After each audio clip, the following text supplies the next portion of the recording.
So today we are going to be continuing with our little focus on revising some decimal work, and today we are going to be moving on to doing some rounding of decimals. Now, those of you who completed the decimal place value work yesterday, I was so impressed with how well you understood the place value of decimals, so hopefully this will be really easy for you as well. So you can see across the top of my whiteboard I have written my hundreds, tens, units, and then my decimal point, my tenths, my hundredths and my thousandths. And that's important for us when we're rounding because it helps us work out where we're rounding to. So we have got a number written on the board, which is 1.91. Now last week we did lots of work on rounding money amounts, so this should look really familiar to you. You might have thought of it as £1.91, but it is in this case just 1.91 because it is a decimal number. We don't need to say £1. So we did most work rounding to the nearest pound. So that would be to the nearest unit, and we also could call this the nearest whole number. By whole number we mean a number that doesn't have anything after the decimal point, so these would all be zeros. So remember when we were doing that, we looked at the we looked at the whole number, or the pound, also the unit, and then in order to work out whether that was going to go up to £2 or down to £1, we looked at the next digit. So we know that if it's 5 or more, it goes up, or 4 or below, it goes down. So we know that this particular one would go down to 1, would be the nearest whole number. Now, just because we take the pound sign away doesn't mean we change anything at all. So if I asked you to round that to the nearest whole number or the nearest unit, it would be exactly the same. We would go there, so it's either going to go down to 1 or up to 2. And then we look next door to help us work out. That's more than 5, so it would go up to 2. Let's have a look at something slightly different. Okay, so we've got 0.521. So this number is 0.521, and we are going to be rounding it to the nearest tenth. So can you remember what the first column you look at is? So it is the 10th column. So we know this number is either going to go down to 0.5, because that's smaller than 0.521, or it's going to go up to 0.6. So that would be going down, and that would be going up. And we know how we work that out is we look at the next smallest digit. So 2 is below, is 4 below, so we know that it goes down. So this rounded to the nearest tenth would be 0.5. Let's have a look at another one. Okay, so we'll look at the number 1.409, and this time we're going to round to the nearest tenth again. So pause and give that a go for yourself. Okay, so we're rounding to the nearest tenth. We start off by looking at our 10th column. We know that this number is either going to go to 1.4 or it's going to go up to 1.5. So how do we work out if it's going to go up or down? We look at the next column. So there's a 0 here, that's 4 or below, so it would go down to 1.4. Now something that's really important when we're doing this is if we're rounding to the nearest tenth, there shouldn't be anything after the 10th column, because that's what we're rounding, we're getting rid of. But any numbers that came before the number we're rounding to, they would stay there. So that wouldn't go to a 0, because you can see if we started off from 1.409 and we went to 0.4, that's not rounding, that's just completely changing the number. So anything that comes in front of the digit that we're rounding to stays the same, and there shouldn't be anything after the digit we rounded to. Let's have a look at another one. Okay. So this time I'm going to write 2 numbers down.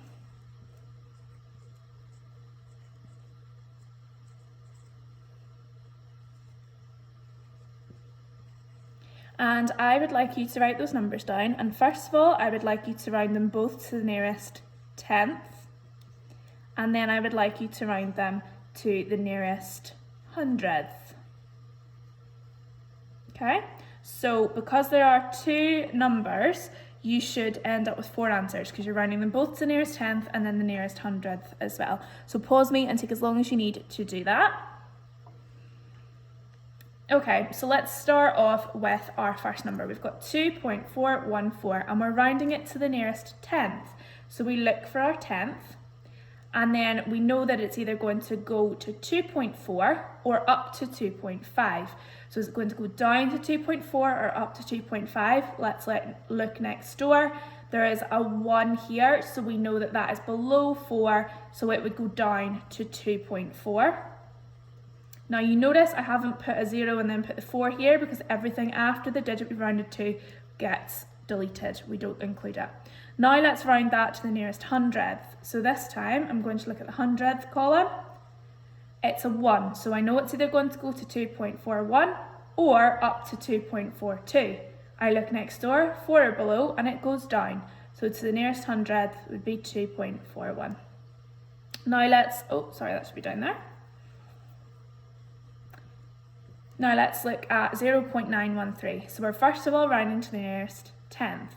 So it's either going to be 0.9 or it's going to go up to 1.0 because that would be one more tenth added on. So what's it going to be, 0.9 or 1.0? Look next door, it's a 1, so it would go down to 0.9. Now let's look at rounding it to the nearest hundredth. So it's this column we need. So it's either going to be 0.91 or go up to 0.92. So look next door, 4 or below, it would go 0.91. Okay, so our final number we're going to use to practice rounding to decimal places is going to be this one. So I've got 9.951. So let's start off by rounding it to as many different digits as we can. So first of all, I'm going to round it to the nearest whole number. You could also call this rounding it to the nearest unit. So let's look for our whole number or our unit. So we know that it's either going to be 9 or it's going to go up to 10. So that our answer is either going to be 9 or 10. So let's look at how we would find out. We know that this is our 9. We look next door, there's a 9, it's 5 or more, which means it goes up. So the answer would go up and it would be 10. Now let's round it to the nearest tenth. So we start off by looking at our tenth and we know that the number is either going to be 9.9 or it's going to go up. Now we can't have 9.10 because that would be 9.10, which would be a completely different number. So one more tenth would make the unit go up to 10.0. So it's either going to be 9.9 or 10.0.